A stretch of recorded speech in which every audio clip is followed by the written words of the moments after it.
আসসালামু আলাইকুম ওয়া রাহমাতুল্লাহি ওয়া বারাকাতুহু। আপনারা দেখছেন জিনো জাদু ডক্টর ইউটিউব চ্যানেল এবং কুরআনিক চিকিৎসা সেন্টার ফেসবুক পেজ। আমি আছি আপনাদের সঙ্গে মোহাম্মদ গোলজার রহমান, দিনাজপুর জেলা থেকে। আজকে একটি গুরুত্বপূর্ণ বিষয় নিয়ে আলোচনা করব। আলোচনার বিষয়বস্তু বাড়িতে ছিটানো জাদুগুলো কিভাবে ধ্বংস করে দিবেন সে বিষয় নিয়ে বিস্তারিত আলোচনা করবো ইনশাআল্লাহ। আমলটা খুবই গুরুত্বপূর্ণ হবে ইনশাআল্লাহ, এবং কি আপনারা এই আমলটি দিয়ে ফলাফল রেজাল্ট ভালো পাবেন এই আশায় ব্যক্ত করছি, এবং আমি নিজেও করে এই আমলটির সফলতা অর্জন করেছি, এবং তাই পরিপ্রেক্ষিতে আপনারাও সফলতা অর্জন করতে পারবেন সেই বিষয়টি নিয়ে বিস্তারিত আজকে আলোচনা করবো ইনশাআল্লাহ। সম্মানিত বন্ধুরা আমার, আজকে এই আমলটি যারা রোগী তারা নিজেরাও করতে পারবে, এবং যারা মুদাব্বির তারাও কিন্তু এই আমলটি করতে পারবে ইনশাআল্লাহ। তাহলে দুই সিস্টেমে করছি, যারা রোগী তারাও করতে পারবে, যারা মুদাব্বির তারাও কিন্তু এই আমলটি করতে পারবে। তো এই আমলটি করার জন্য আপনাদেরকে কিছু সামান রেডি করতে হবে বা কিছু মালপানি রেডি করতে হবে।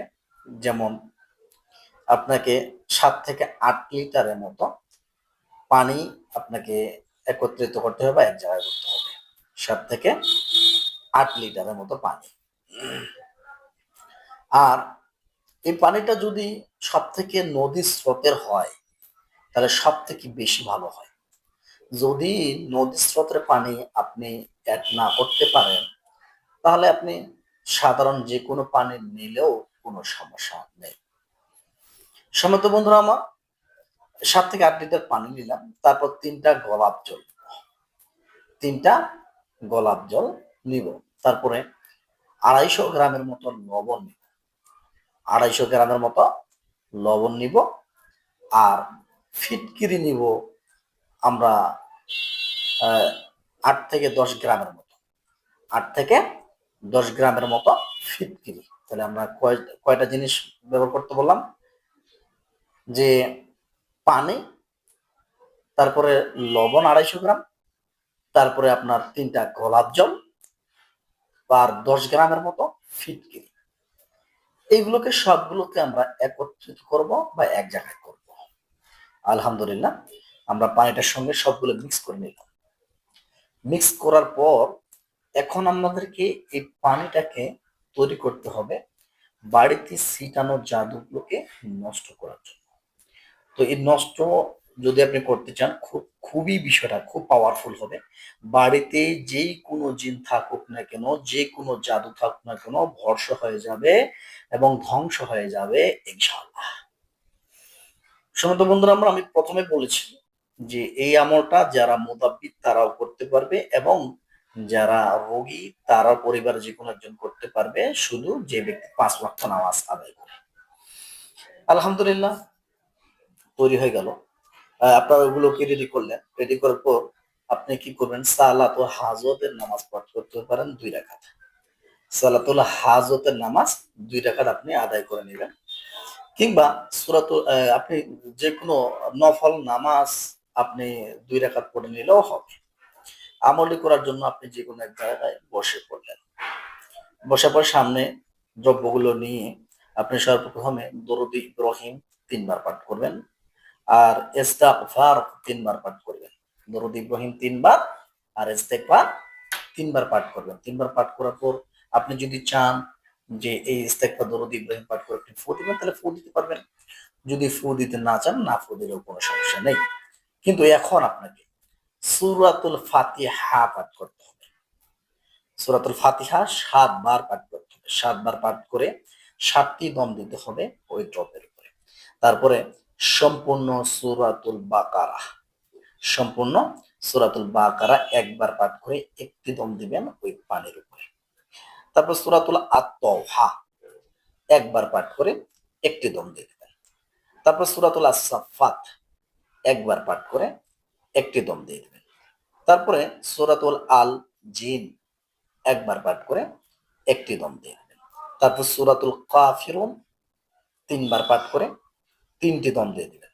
সূরাতুল ইখলাস ৩ বার পাঠ করে ৩টি দম দিয়ে দিবেন। তারপর সূরাতুল নাস ৩ বার পাঠ করে ৩টি দম দিয়ে দিবেন।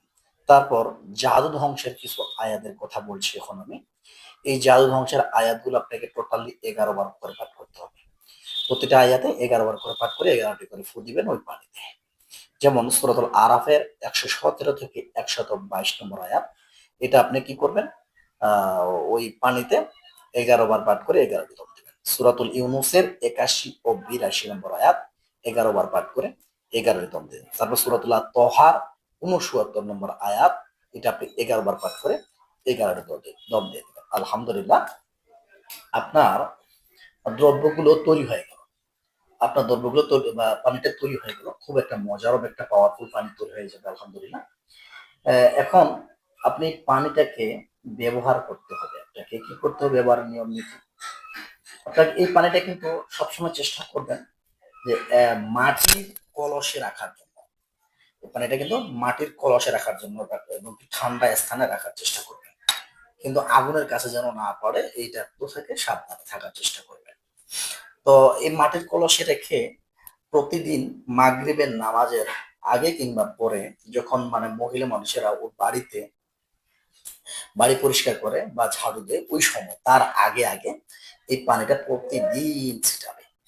ছিটানোর কিছুক্ষণ পরে উনি ঝাড়ু দিয়ে ফেলবে পুরো বাড়ি। এভাবে এভাবে টোটালি ৪১ দিন করবে।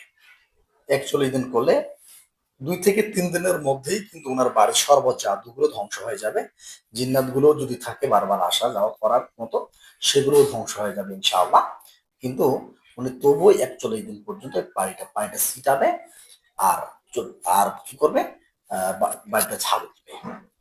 বিশেষ করে যদি পারে, যে ব্যক্তি ঝাড়ু দেবে সেই ব্যক্তি রাগান্বিত অবস্থায় ঝাড়ু দেয়, সব থেকে বেশি ভালো হয়।